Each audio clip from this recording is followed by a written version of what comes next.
La pandemia rialza la testa, la curva dei contagi è in crescita con un tasso di positività del 2,24%.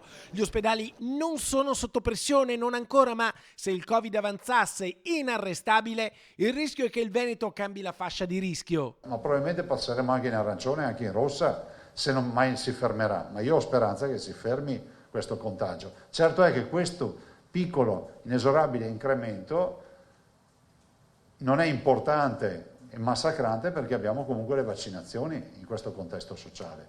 Cioè avere quasi l'85% dei veneti che hanno intrapreso un percorso, si sono vaccinati o quantomeno hanno intrapreso un percorso vaccinale, ci permette che davanti a 1000 contagiati mediamente al giorno non hai gli ospedali pieni.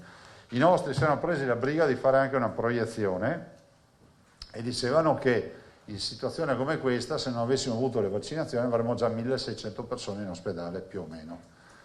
Sono proiezioni, però questo è il dato di fatto. Oggi l'osservazione dei dati rivela che la maggior parte dei contagi arriva dai giovani, quasi tutti asintomatici e in età scolare. Il problema è che se il virus arriva a tutti, arriva anche magari alla persona fragile che non ha potuto vaccinarsi, arriva magari all'anziano con comorbidità che magari si ritrova anche ad essere vaccinato con il vaccino che non ha dato una grande risposta anticorpale, e questo crea il mix che poi ci riporta ai ricoveri.